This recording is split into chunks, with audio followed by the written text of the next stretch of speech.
Welcome to Not Another Business Podcast. I'm your host, Zach Zachary, and I have here with me Mr. Paul George, the real PG. Yeah, the real PG. What's going on, man? How you doing? I'm well. Keeping busy. A lot going on, so just doing my thing. All How about you? All right. I'm doing well, thank you. I'm doing okay, taking every day one at a time, making the best of it, doing the best we can. Thank you. Thank you for joining me. Thank you for joining the podcast. Really appreciate you taking the time out of your busy day to come on here and kicking it with us and, tell us about your day-to-day, what you do and who you are and everything. Yeah, no, absolutely. Thank you for having me. All right. So let's start off with, give us a quick introduction. Who is the real PG? Where you from? Things of that nature. Yeah, sure. So like you said, my name is Paul George. Some people call me Paul Georges. I prefer Paul George. The Haitian thing. Grew up here in Cambridge. Was born in Haiti. I came here when I was 10. Okay. So I came here at 10. Grew up in Cambridge. I remember a life in Haiti, but it's not. I don't remember much. I grew up in the countryside of Haiti too, so there's not a lot going on. I'm as country as you can get. Yeah, 10 years old in Haiti is not very memorable. There's not much you're gonna remember from that point. What was life like? Growing up as a young Haitian in Cambridge, as much as you can remember, of course. It wasn't that bad. I actually enjoyed it. I think I would say I was privileged to have grown up. I've grown up in Cambridge. I remember coming here and not speaking English. I had cousins here. I had a lot of family here. We in the summertime, there were camps that I went. And looking at it now, I was living a life of people with money when I didn't have money. Cambridge throw a lot of money in their community, especially the people who don't make as much money. So it was actually a good time, and I was actually pretty privileged to have been able to grow up there. All right. Fast forward to now. What do you do? Talk about some of the things you did from then to now, like the steps you took to get to this point. So from then, just kind of growing up in Cambridge. Then I went off to college. I went to Salem State College back then. It's now Salem State University. Then I started working. Most of my working career is in low income housing. I do a lot of work with the low income population. During that time, that's when I linked up with Ace. We used to participate in this league in Dorchester, off Tablet Ave. Crazy league. Yeah, a lot of fun though. And after doing it for that 1 year, it was actually a really good time. We had so many players. Initially, I didn't even want to play because I haven't played soccer in a long time. I used to play in high school. I played my senior year in high school. I played mostly football and basketball, but senior year, I'm like, you know what? Let me go play soccer because that's what I grew up. Did you pick that up on your own, or did your Haitian parents push you towards that? Soccer. No. That is. I mean, soccer. So growing up in Haiti doesn't really matter how old you are. It's just the thing that you do. Okay. It's in our blood. All Haitians know, all boys play soccer. Now some girls play soccer too, but all boys play soccer in Haiti. So when I came here, I played travel soccer. I think I played in a division 2A, which was the best division that you can get when I came here, and then I stopped playing for a while. Then when I got to high school, I started playing more. I played football. And I played more football and basketball. I played those summer leagues for soccer, but I wasn't really playing much. Then senior year in high school, I'm like, you know what? Let me just try out for the team. Not having to play freshman, sophomore, junior year, you could tell it's really difficult to actually go in and make the team since we had a really good team at that time. My team, I remember in high school, we were third in the state. Best team that you can get in the GPL. So went in there. like the positions that I play all over the field. I can play defense, a little bit of midfield, but I am naturally a goalkeeper. So Okay. yeah, so I played goalkeeper in high school. Then They they said you're uh top five in that. They said you're top five in Boston, man.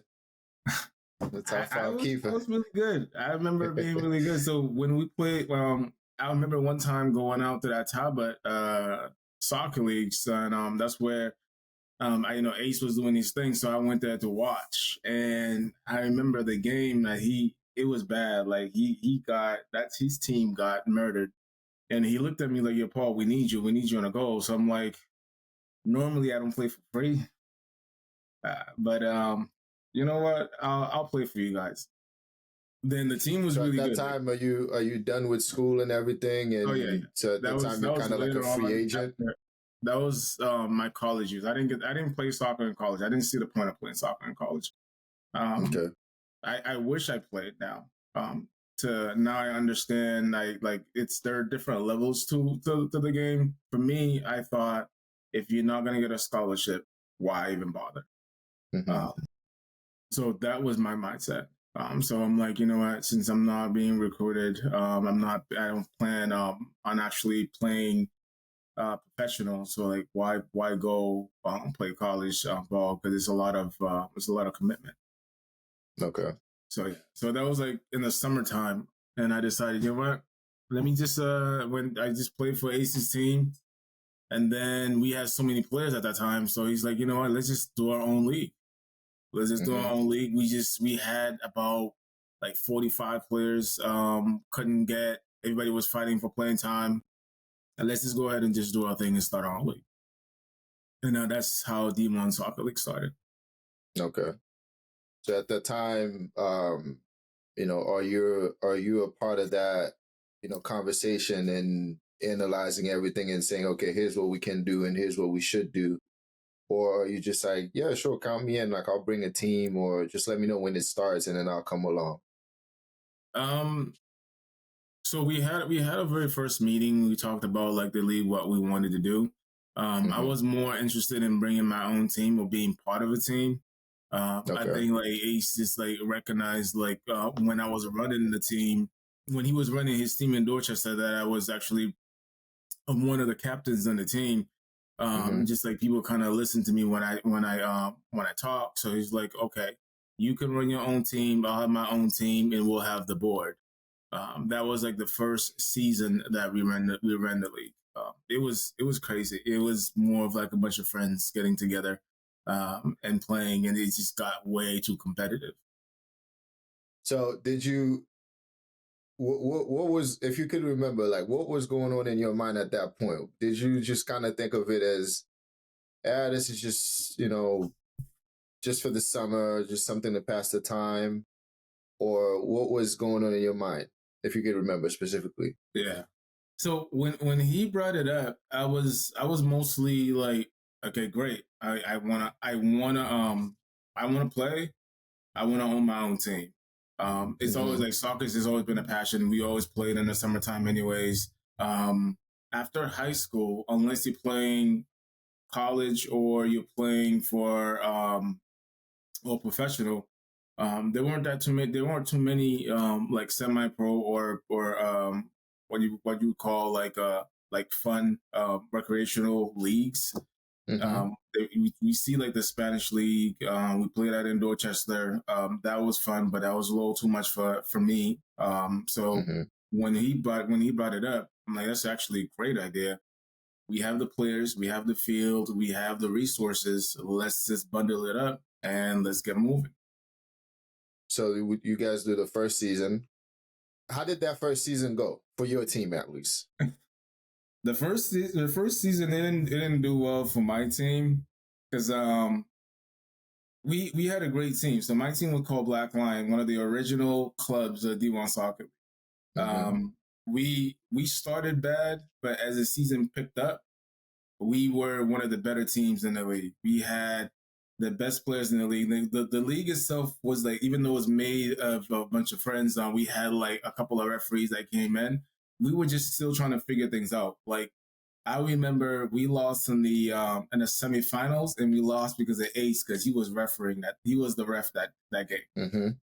And we were playing another team from Malden, I think, Malden Palms, and Mm-hmm. they were a good team too. So like in the regular season, we beat them 1-0. So we're playing them in the semis. Mm-hmm. One of our guys, his name is Tavante. He tackles a guy in the midfield. I'm talking about after dominating the whole game. He Yeah. made a tackle, which to me was a yellow card. But Ace came on, gave him a red card, and that was all she wrote for us. We just then we couldn't keep up, and we just lost the game. Okay. All right. So now, So that was how my season ended. The league itself, like we had the players, some of the guys that we still see today, like Steve, which is one of the players that we growing up, we had a lot of like hopes for him because he had a lot of potential. Like we mm-hmm. saw real talent in certain teams and some of the young kids and where they can go. So like the season didn't end. The season ended. It ended successfully. We just saw the potential from there. Okay. So now you go from the first season, 2008, and then you guys do another season, 2009, and another one, and another one, and then you hit 2012, which is like, I would say, or would you say, by far one of the biggest finals that you guys have had? Yeah. In terms of people and media coverage and all of that. Yeah. So how did you guys approach that, or at least that first big one? How did you guys approach that? Yeah. So we started the league in Cambridge. We were using an open field at that time. Then we decided to move the league from Cambridge to Everett, which would be that closed space. We get much more marketing. We were able to raise money because we were charging people to come in. Yeah. And then we just got, over the years, we just got a lot more organized. We got better teams coming in. We have the league started picking up momentum where a lot of players actually, because for me, it's not, so it's the players, the fans that makes the league and us and together to kind of organize it. But like we just got quality players. We had, everybody knows of the team, Boston United, who scouted all over the country and got like quality Haitian players to come in to play for their team. So that created a huge buzz for us. Okay. Yeah, that 2012 finals, yeah, it was crazy. It was crazy. I still like here and there, like I go back and like watch the videos from the games. Get a boost of inspiration. Yeah, some of the players, and then just see how they have transitioned from being like young, agile. When I see them today, they're a little older, but they still play. They still play. They still do their thing, and they support the league too. Like a lot of our fans right now are older players that used to play for the league. Okay. Yeah, I had a conversation with Ace, and one of the main things that is fascinating is the fact that you guys have been around and doing this league for so long now that some of the original players have their kids now, and they bring, some of them have their own kids playing in the league now.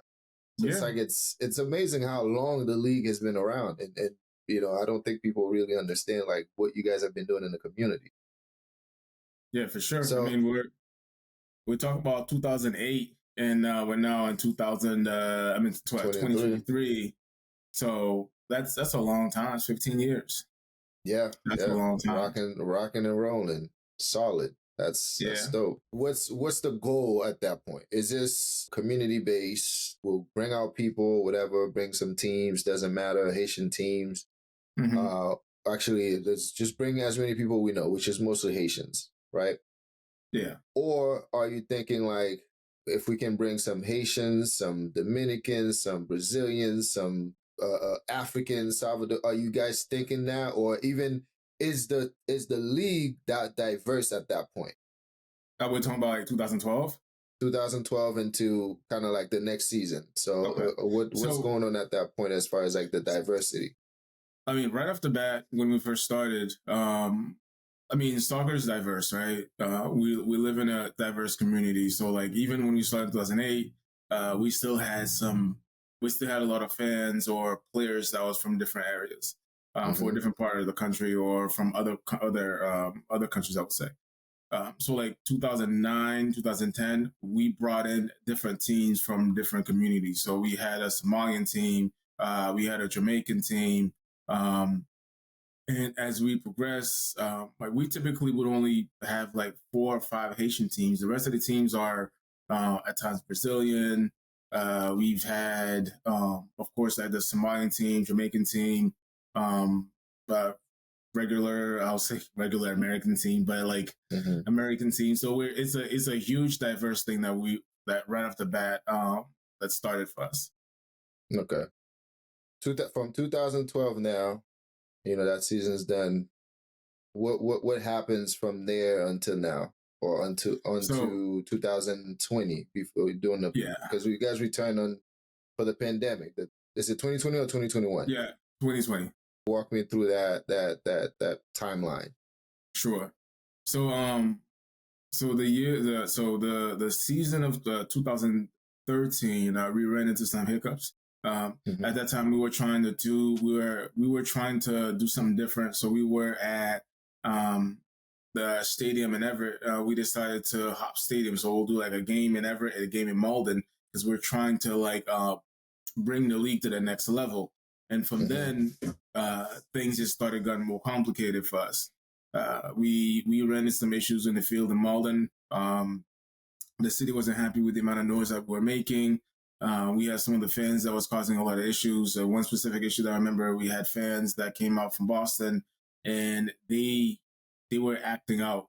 They act out to this guy. I mean, if you were to see this guy, you can tell like he's police. Like, so the guys act up on this dude. They were just acting a fool. Find out this dude is chief of police. So at this point, is it basically getting tougher? All are they actually like being a little tough around the edges now, trying to make sure like nobody's using these fields? Because I think Everett, for example, did this whole thing where the school was, they moved it somewhere else, and then they built the field. And it's like Malden had this whole thing where it's like where a school was, it became a field, and where the field was, it became a school. Something crazy No. like that. There was Yeah. like a bunch of renovations going on, and they were spending money in these parks and making sure these things are nice and presentable and investing in the sport. So is that basically what's going on at that point? Um, no, it was more like we were in Malden and in Everett. I think as we pick up and more fans started coming, um, we couldn't control the crowd the same way that we were able to. Mm-hmm. We weren't that connected in the cities. The neighbors were complaining. The neighbors next to the field were complaining. We didn't have we didn't know what we know now, basically. So Mm-hmm. we kind of got pushed out, and Okay. from then on, we just kind of got discouraged. From that season, and then next summer went by. We didn't have the league. There were a lot of fans, a lot of players were asking for it, but we just kind of lost motivation.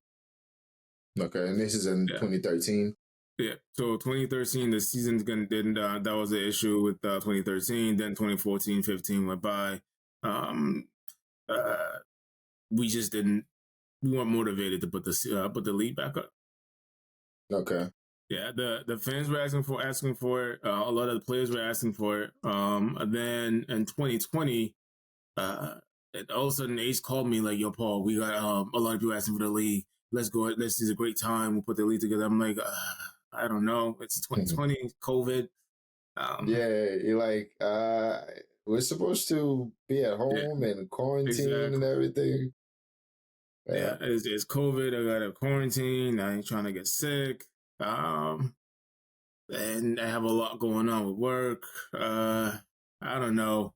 And I ended up agreeing. Let's go ahead and push the league again. 2020 was a pretty good season.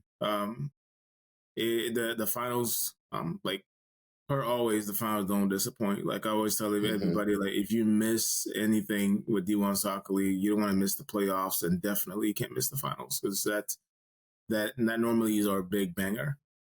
Okay. How is the how is the community supporting you guys at this point When we came for back, 2020? Yeah, when you guys came back. um, yeah, we did pretty well, I would say. At that time, we were still getting about like 100 fans like per game. A lot of them were like players that came to see their friends play. Hmm. But normally it's the playoffs. I felt like most of the people that came to the game, they were very supportive of it. The players were very happy to bring the league back. Um, it was definitely a breath of fresh air to see how many people were excited that the league was back and participating. Yeah, I think at the time too, you guys had something important that you were offering the people, which was you know interaction with other people, because all of Yeah. us were just home doing nothing or going to work, coming right back home. Everybody's scared to be outside. Everybody was, you know, just staying away from everyone. And then, it had been months at that point too, had been months of Mm-hmm. dealing with the same thing. So when you guys offer that, I was like, shoot, I don't care if I'm gonna risk my my health. I'm about to go there right now, go play with the guys. That's how that whole thing came about. And Yeah. that's a good thing. No, yeah, definitely. Like a lot of the guys, a lot of players, they brought their families to the field. They were happy that we came back, and we saw that in 2021 and 2022. Okay. All right. So you've talked about some of the losses, I would say, right? Which is the fields, Mm-hmm. stopping in 2013. So, if there are any more losses that other people wouldn't believe that happened, like, even behind the scene or in the league in general. So, and, overall, talk about some of the wins and some of the losses that you guys have had to deal with. Are you talking about like when we stopped in 20? And It could be a variety of between when you guys started and now, or it could be between when you guys started out again in Mhm. 2020 to now. So just talk about some major Yeah, wins and major losses. yeah, sure. So one of the things that I like, we lost a lot of the teams, original teams that participated in the league. You see these guys around; they're a little bigger, uh, they're a little older. We picked up a bunch of new kids. That even Hmm. me now, I play all the time, and I play with some of the kids that play in the league. I can't keep up because they're the new fresh legs, fresh 22s coming up. Yeah. You just can't keep up. So we lost a lot of like the veteran players, but we gained so much more in some of the youth. Okay. And some of the so what are some of the things that you would say you're proud of what you guys have achieved in the last few years with the league? Yeah. Um. So every year when the season end, after the finals, is a proud moment. Especially the finals. When you go in the finals and we're doing the national anthem, we normally do the Haitian national anthem, the American national anthem, and if a team from their background will do their national anthem as well. So like Hmm. that whole process, when you see all the fans coming in, some of the players who lost in the season, they come in to watch. That whole feeling of the finals is just like mission accomplished. Like the season's over.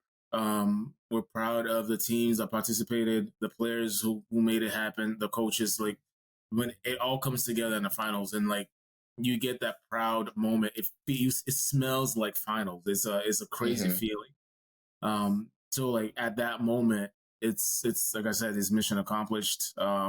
We did it. It's like we've survived a long summer because the summers are long in that league. Yeah. It's like it's weird like being running the league and going to a game is totally different. Hmm. Because like for me, going to a game is going to work. I'm not going to a game. I'm going to work. I'm there early. Yeah. I'm first ones in, the last ones to leave after cleaning up. And Hmm. having to be there.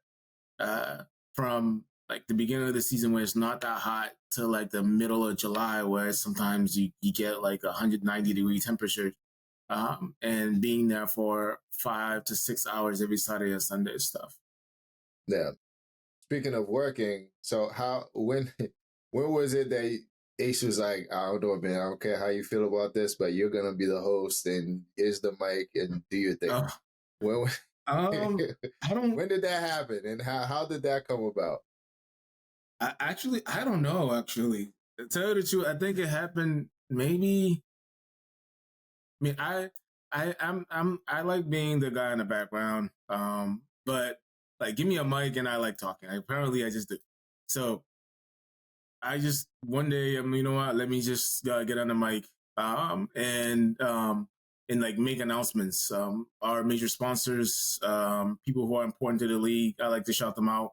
And from then on, I just picked up from there. Like when you first starting, you get you're not that great at it. You're a little rusty, or I don't say rusty. You're an amateur. You just sound timid.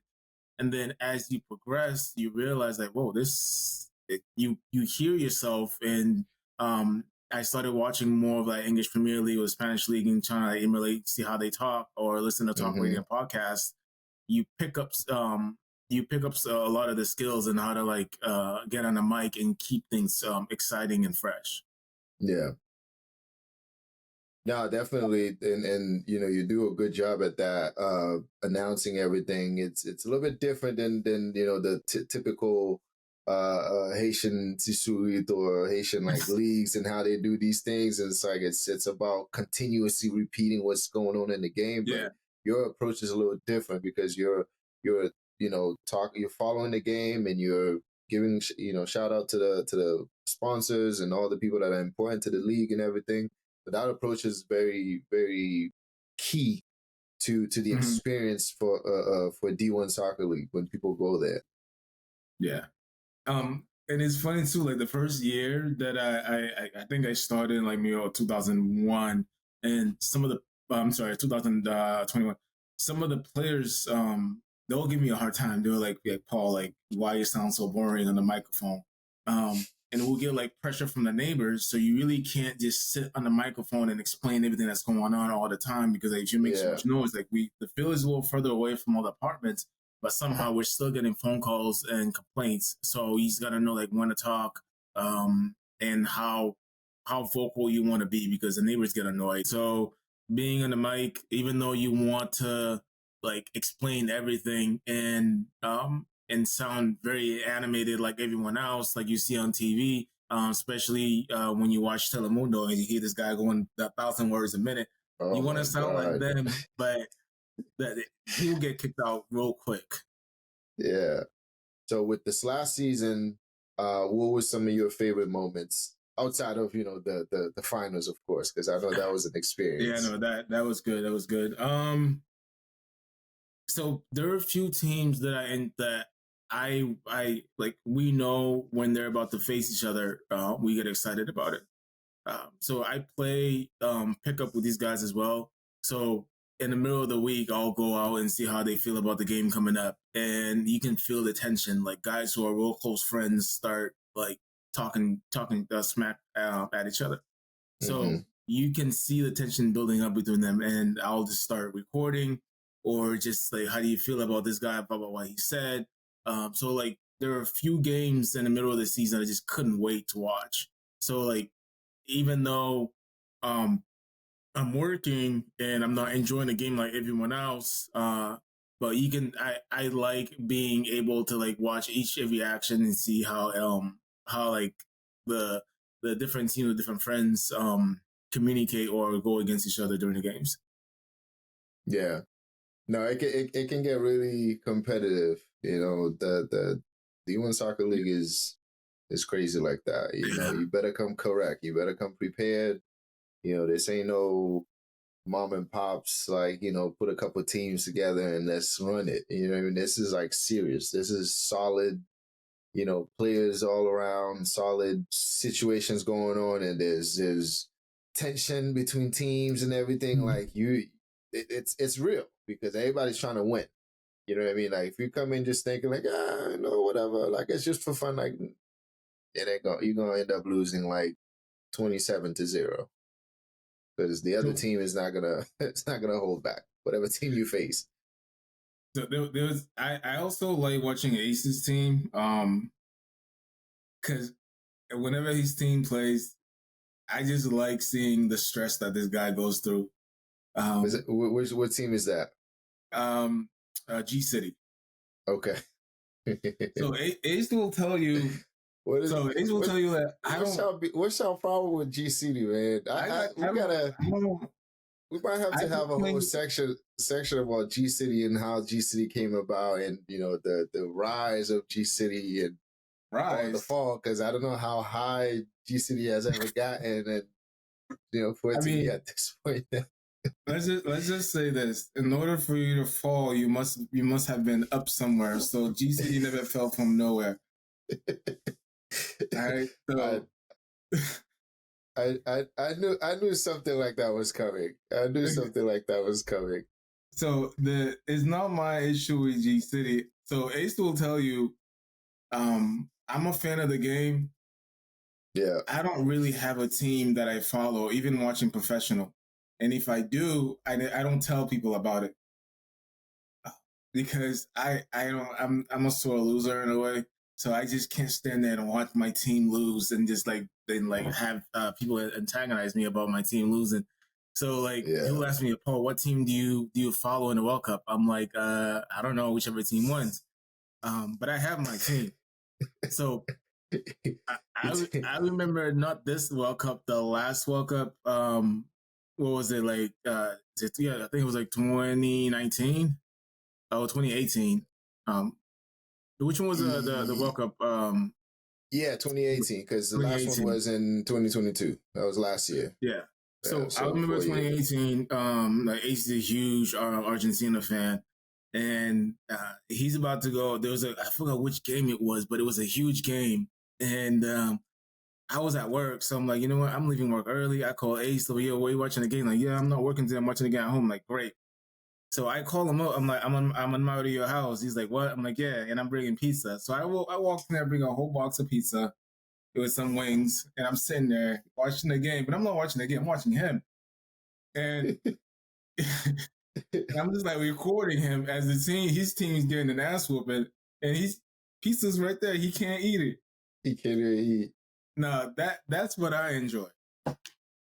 So when you put that and you put G City together, when G City's playing, I get excited. I'm like, you know what? I gotta be there because I gotta support my boy Ace. It's Because gotta he's gonna do be how he going through behaves. it. G City is gonna go up, man. G City is gonna go up. It'll happen. It'll happen. I think. Oh, we'll see. You never say never. The team GCD did better this year than the previous year, so even though they lost a bunch of games, they still won the same amount of games that they won the year before, but they looked a lot more organized, and I saw a lot of potential. They didn't lose as bad as they used to lose before, and the team's coming together. They're a lot better. The team's a lot more organized. They have, I can see they have better quality players in the midfield. They take care of the ball. They're not kicking the ball forward and getting attacked 24/7. So they a lot of improvements. Yeah. So on the rise, maybe, but we'll see. 2024 season's coming up, and Ace seems pretty optimistic about that team. I'm one of those people who seeing is believing. So if I don't see it, I don't believe it. Yeah, he definitely seems like he's capable of doing a lot of the work that needs to be done. As long as he can continue to manage the running the league as well as running a team and keeping everything together, I think he can. Because I think with GCD, one of the main things that GCD needs is consistency. There's never been enough consistency in G City for it to really achieve anything. Yeah. Consistency in from the staff, consistency in the players, consistency in the organization of it in general. Once because from the times that I've been around and being a part of G City and seeing G City at a distance, it's always one major thing that is lacking, which is consistency. Yeah. Whether it's in Yeah. practice, you go to training, and then it's like today there's 15 players, tomorrow there's 2, Yeah. the next day there's 10. 2 days later there's like 5 or there's nobody, and then on game day you get 25 players, and it's like I I don't even know who you are. You're coming in talking about you used to play for the team in 2009. Like, I don't know who you are. Like, if you used to play for this team in 2009, what are you doing on this field? Like, I know. respectfully, please just go somewhere because it ain't the same. You know Yeah. what I mean? It's like it ain't. You're not just gonna sit here and think you're about to hold on with. You about to keep up with these young 18-year-olds that are just run circles around. You know what I mean? And it's insane. No, I absolutely agree with you. I think I mean I like where the team's headed. If I would reshape the team in a different way, if you would ask me if I was a coach, I would change some of the tactics. I think the tactic that you guys try to play, you don't have the players to play it. Mm-hmm. But that's just my opinion. I'm just watching, Yeah. being up there and watching each and every game. You get a sense of it. Like I can tell when a team's about to score. I can tell when the team's about to break. I can literally call. I can tell you what I'm normally correct when I call out a game and say, okay, this team's gonna win by how many goals. Yeah. So Yeah. G City, I don't know. We'll see. We'll see. We'll see. What is all right? If you had to name the top 5 players to ever played in the league, who would be a number one? That's a hard question because there are different players that I like in different positions. However you want to put it. So It could on be defense, we had Valerie, who is another defender. I always struggle to pronounce his name. who I don't know who Vil Des, is. I don't know who Vil is, and then Verly. Yeah, I know Verly. That's my twin. That's your twin. You just as good as he is. Yes. No, that's my twin. Like everywhere we go, we're like, yo, y'all related? We're like, and then we just started saying, that's funny. That's my twin brother. Yeah. So I think he played for the original G City back in the days too. Yeah, I've heard. I think he did. Yeah, he was a lot more agile then, and he was faster. Now he's quick. He put on some weight, a little bigger. But like back then he was definitely like that guy. So like he's one of my favorite defenders. We got Des. Who do we have? But I would say, yeah, those 3. I'm definitely gonna be missing. Would you put Steve in your top 5 too? Steve, as in terms of like, but Steve is a midfielder. Like Steve back in the days, well, yeah, definitely one of the better players that played for D1 Soccerleague. Steve we call him Maestro back in the days. He's not Maestro now. I think he still thinks he's as good as he used to be. He's not. But like, and for me, he's one of the most, he's a disappointing player because when I saw him play, he was around like 16, 17 when he started with D1 Soccerleague. Mm-hmm. We all thought that he was going to go out play college or possibly even go to the next level because we just recognize his ability to play the ball. But it's not just like his touches and what he's able to do with the ball, but he had like a vision of his vision was way beyond his years. Like he was only 17 and he played a lot older. His skills was there, but he had a great vision of the field. Disappointing. But in terms of D1 Soccerleague, yeah, definitely one of our better players. Growing up. Okay. Any new players nowadays? I think you still got one more player. Yeah, so forward wise, there's a bunch of players that I like. I like Kareem. So Kareem, he plays for Pena. He's one of the favorite players that I like watching him play. Like he's one of the guys that he'll do something, and you would scratch your head. I'm like, is this guy at our level or is he at the next level? It's like you can see like spots of him looking very much like a professional level. Um, Mm-hmm. so like I can see like some of the passes. I'm like, oh, whoa! Like I didn't see what that could. Like he definitely looked like a professional player at times, and at times he Yeah. just comes back to regular, being where we are. So, so it's him. He's like, I gotta chill. I gotta chill. They ain't ready for all this. You know, I gotta chill. They're gonna kick me out this league talking about I you know, too. You right? too.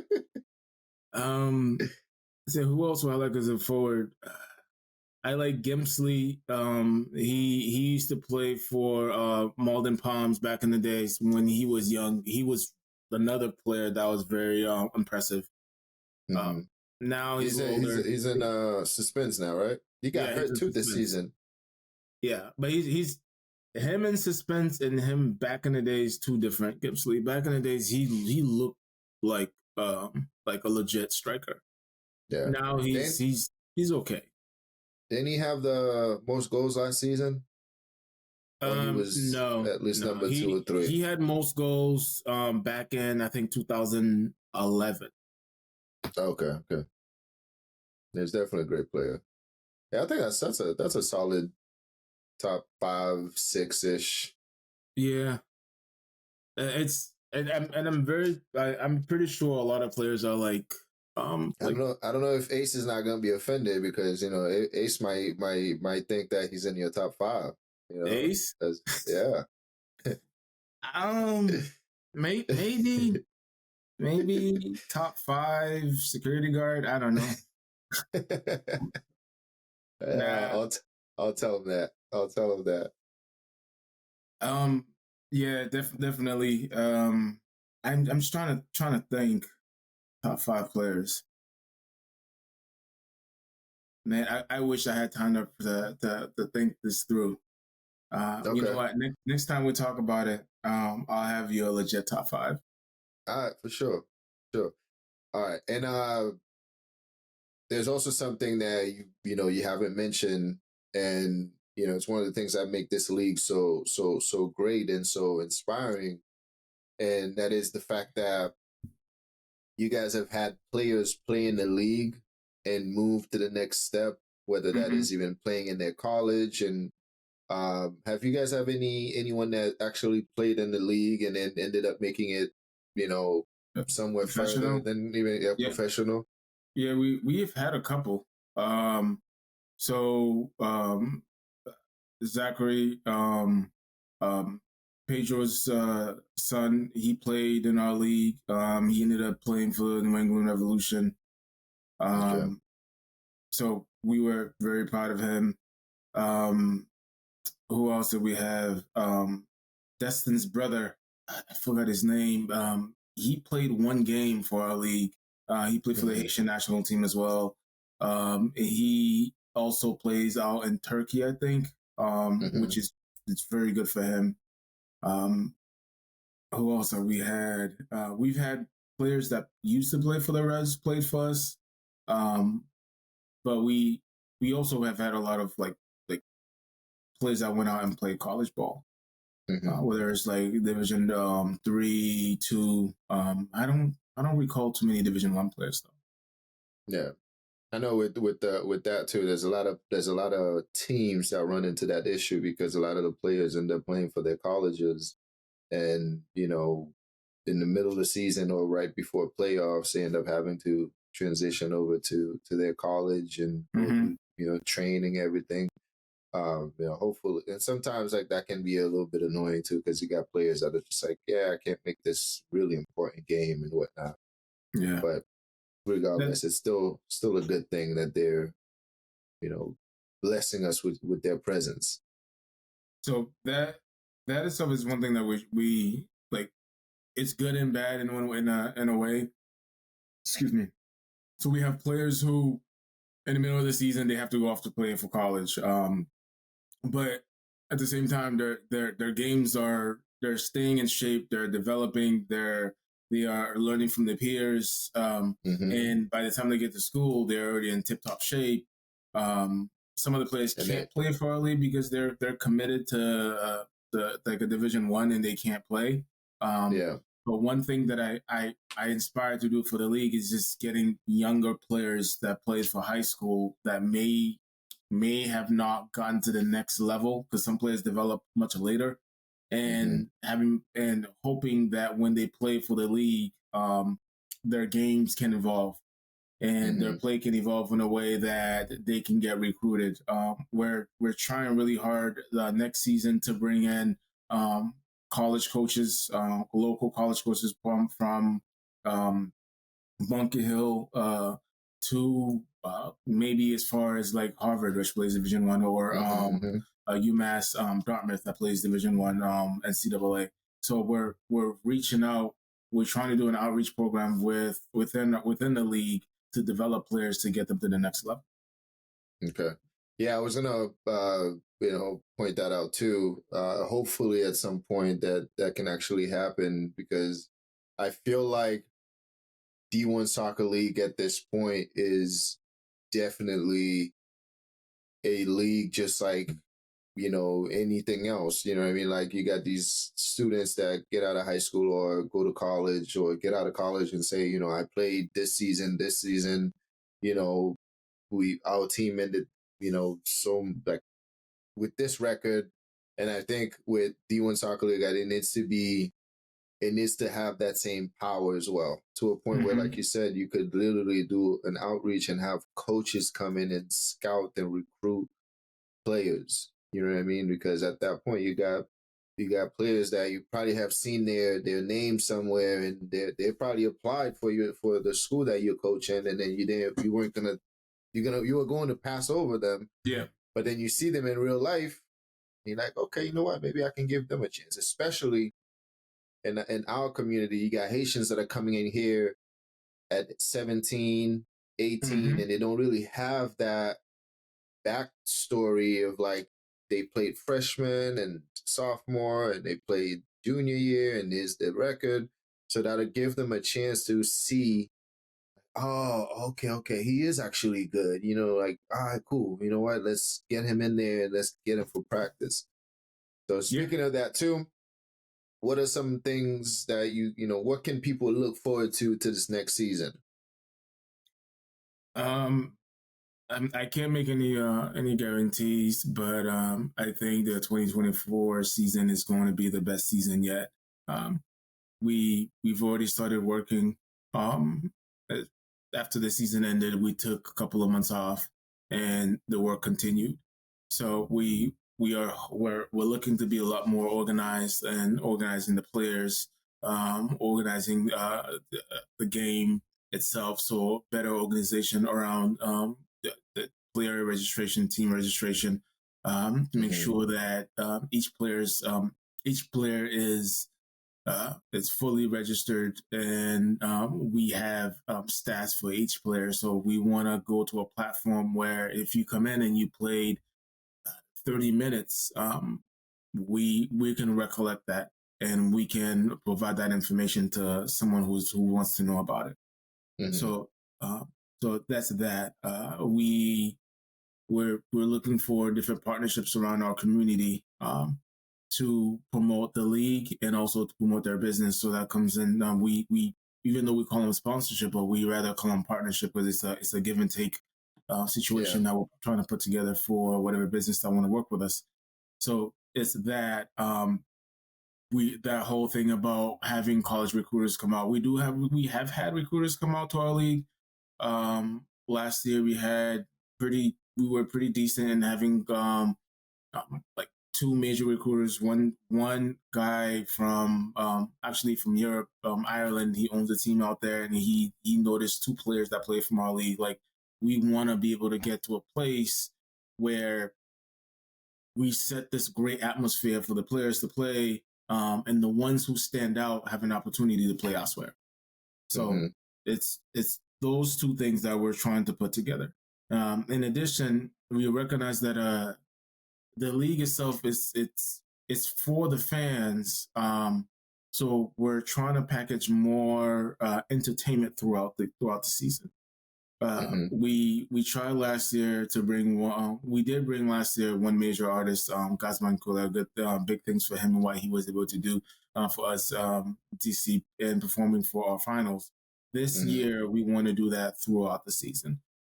We're going to bring not just Haitian artists. We're working on bringing artists in different background as well. Maybe a Brazilian DJ, a Jamaican artist. Like we're working hard trying to package that together for the 2024 season. Yeah. And one of the things I've talked with Ace about too is, for you guys to not forget that you also have talent within the league as well. You know what I mean? You have some of these players are actually, artists by day, and then I know, they playing soccer as a pastime, and then you also have a lot of artists in general that are true fan and actual players, soccer players, like the actual soccer players. So definitely a lot of opportunities, a lot of ways that you can connect these two together. Yeah. It's the entertainment aspect of the league is going to be mind blowing this season, and we're just crossing our fingers that we get good weather, good warm weather. We don't get too many rain in the beginning or throughout the season. Last season was crazy with the rain. Exactly. You win some, you lose some. You know what I mean? It is what it is. If we're able to get good weather, I can almost promise you the 2024 season is going to be our biggest season by far. And that's the way it should be. You know what I mean? Like every single year it should be bigger and better than the last year. And you got to stamp that. And I believe in you guys too. I know for a fact that you guys will be able to make a lot of those things happen and continue to provide for the community, because I don't know if people are actually realizing or really understanding what you guys are doing. To be able to do such a thing and not only bring together the Haitian community, but you're bringing together the Brazilian community, you bring them together. Like you go to literally these last last 2 years, 3 years at this point, literally every single finals is Haitians versus Brazilians. Brazilians, I know. So you got a stadium packed with Brazilians and Haitians, and to see that like the way you guys are able to bring these people together, and obviously there's more than Haitians and Jamaica and Brazilians in the crowd. It's like everyone is there. You know what I mean? Like it's amazing, and it's astonishing to be able to do such a thing, and that's such a high level. You know what I mean? Because you guys are not old, like you guys are younger, like youngish. Obviously, you guys are not in 20s, but at this level, to be doing such a thing and at such a high level, it's amazing, man. I really, really admire you guys for doing these kind of work for the community, and I hope that you guys continue to keep pushing. I'll continue to support you guys and continue to offer whatever I can to see this league become something where, hell, it could be you got the D1 Soccer League summer, you got the D1 Soccer League winter, you got the D1 Soccer League, fall season. Like it could be I want to see it develop and grow even bigger than it is currently, and continue to grow bigger to a point where teams are traveling from Europe to come play. That'd be dope. You know what I mean? Like, but wherever they want to come from, is like come out here, sign up, or it could be a friendly. You know what I mean? Like something like that. Like I want to see all of it happen. Yeah. No, definitely. We're all in this year with the league. I think at times we get timid and we don't invest as much as we should. But I think we're at a place where we see the full potential in where it can go. So you guys are believing now again. We're able to take a little bit more risk. Okay. I'm happy to hear that. And if you had to pick one professional player currently, it could, and I know without revealing who your favorite team is, it could be someone from your favorite team. If you had to pick one professional player to play in the league and a team in D1 Soccer League to play for that professional player to play in, which player would it be and which team would it be? I mean, that's easy. My favorite player right now is Kylian Mbappe. Okay. No, I'm not a PSG fan. I can't stand PSG. I do, but it's my favorite player right now is Mbappe. Mbappe is crazy, and I would have Mbappe play for actually for any team. Really, it doesn't really matter. You take Mbappe put on any team, it's a wrap. You think Mbappe could get G City a D1 Soccer League championship easy by himself? By himself, like you take. Take the rest of whatever you guys have. I don't want to use any words to put your team down. And put Mbappe in that team, especially last year too. G City did pretty well in terms of like the build up. They just couldn't have any. They didn't have any scores. But you take Mbappe, it's just he is. Oh my goodness, the speed, the talent, the left foot, the right foot. Yeah. Yeah. All right. That's a good one. That's a good one. Mbappe and D1 Soccer League would be crazy. Wait, that's another thing I would. I didn't ask you, who's your favorite player? I mean, no, it's just. I'm just curious. I don't follow soccer that much, and I've seen in the last World Cup, I've seen what Mbappe was able to do, and he definitely is a, top 3. So I would say, probably very basic Mbappe, Cristiano, and then Messi would be my top 3. Oh, Messi. Yeah. Yeah. And no specific orders. Oh.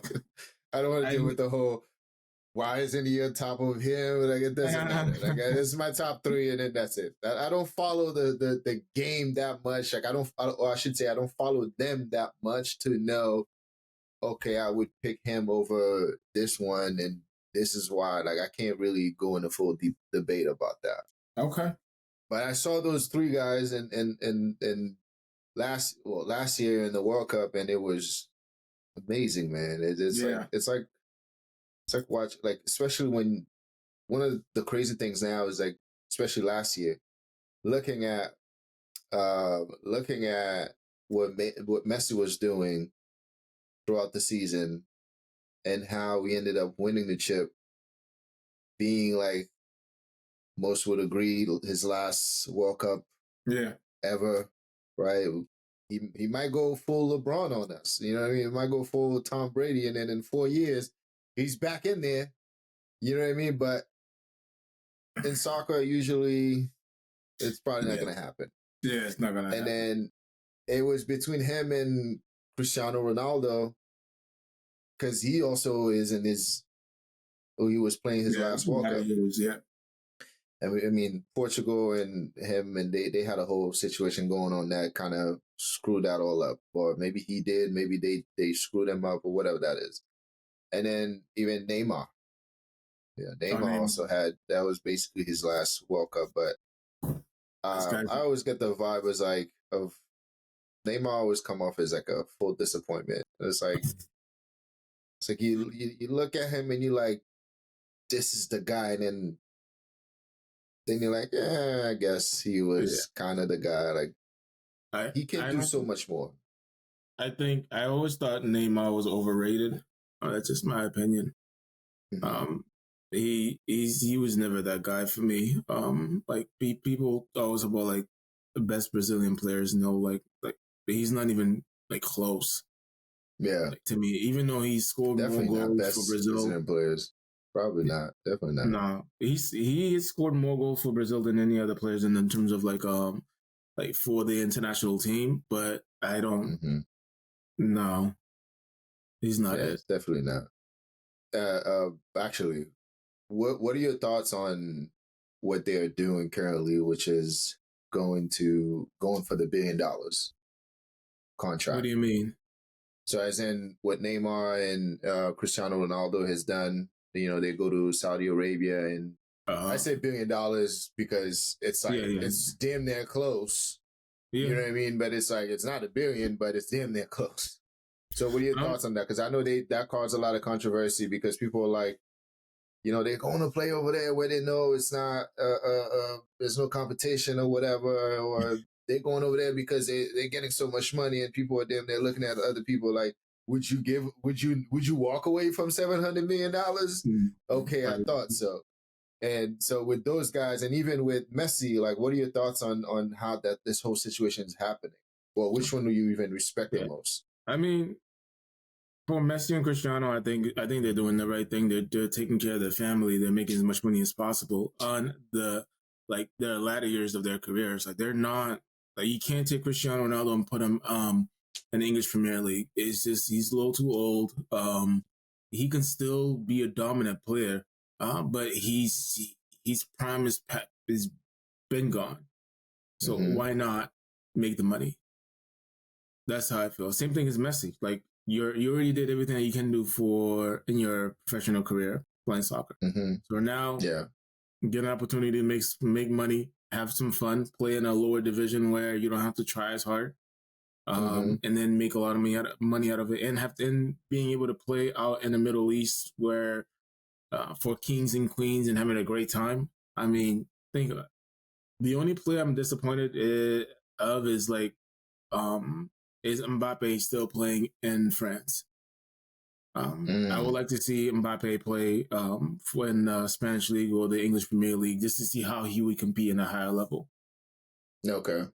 Yeah, that's about it. Like, Mbappe, but at the same time, he's already won a World Cup, captain for his team, been in the World Cup finals like back to back. Like, what else? I don't know if you would be able to let go, because I don't know if PSG is gonna let him go like that. Every time they're talking about PSG, they offer him more money and they try to build a team around him. So that's it. I just think he's a waste of talent in the French league. I think a D1 soccer league team need to build up enough money and then just buy him out. Yeah, we should. Offer him $1 billion to come play in a D1 soccer league. Yeah, man. Money. That's it. Have him come out here just like the MLS did with Messi into Miami, just the same way they did it. Just bring him out here, offer him. I wish I had the money. Offer him ownership of the team. Of G City. Offer him ownership of G City, and then give him full control of who ends up in the team. That's it. I think he would pass, but that's just my opinion. With enough money now, you don't know. With enough money, he just might. You know what I mean? Ace just gotta, build up some put all his savings together, and just give it out there and see what happens. Throw it out there. You never know. Actually, doesn't have to try. That would be kind of nice, though. Even though we weren't. I mean, obviously, it's getting a player like that to even step foot in our stadium. That'd be kind of dope to get retired players to come by. I think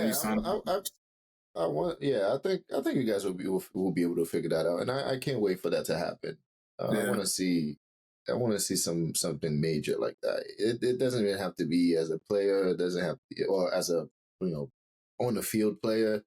Like you said, it could just be a retired player making an appearance or something like that. Like I would love to see you guys both do something off like that. Well, thank you again. Do you have anything else you want to talk about? Anything else you want to put us on and let us know about the season coming up, or even about the league in general? I think we covered pretty much everything. Like I said, I think the year coming up is going to be our better year. We've gotten an early start. I can see the 2024 season being our best year. All right. Definitely looking forward to it. And final question here, man. On a scale of 1 to 10, how happy are you? In regards of what? Just in general. You as a person, on the scale of 1 to 10, currently in this life with this year, on a scale of 1 to 10, how happy are you? 1 being the lowest and 10 being extremely happy. I I'm pretty chill, so I like to be like a 6, I would say. So like Six? I'm pretty flat, Okay. and I'm okay with that. All right. Probably the lowest we've had, Really? but you are definitely probably one of the chillest person we've had, but or I've had on this platform. But six is respectable. Sorry, Yeah, I like six is that. I like to be respectable. pretty flat. I don't like lows and highs. I like a pretty steady, Mm-hmm. like a steady going. That's what I said. Yeah, standard, basic. Yeah, All right, I respect that. All right, man. Well, thank you again, brother. I really appreciate this. I think we've done a good job here, and my podcast. This is what it's about. It's about really hearing the story from the point of view of the people that are behind the scene, the people that otherwise wouldn't even be out front to tell these stories. Because most of the times people focus on some of the basic things and like you know how things work, blah blah blah, like but no one really talk about like what were you doing, how were you feeling about that, and how did you yeah, transition, and like no one really got to know you. No one really gets to know you as a person. Like, what's your story? You know what I mean? Like, what is this from your point of view? And I really appreciate that you were able to bless us with your time and tell us about the league. At this point, I've had Ace on the platform, and now having you on the platform, and this definitely would not be the last time. Definitely looking forward to other episodes that we would be able to do. Maybe like in between the season, when the season starts, maybe we'll do something else. Hopefully, at that point, I'll have a nicer setup where we could have a bigger a bigger situation with you and Ace, and we can sit down and really chop it up and really highlight some of the things that you're doing. And nice. hopefully this league can even, go to Connecticut, go to New Hampshire, go to Florida, and there's the opportunities are endless for you guys. And, you know, big up to you guys. Shout out to you guys for continuing to put the work in. I know it's not easy. Definitely I, not. I know it's not easy. I can only imagine. I tell Ace all the time, I'm like, I don't know how you wake up every day and you're like, promote, promote, promote, promote, promote, promote. I'm Yeah, like, I don't know how you do it. He's like, dude, I don't know either, man. It just yeah, happens. yeah. But yeah, man, thank you again. No, no, absolutely. Thank you again for having me.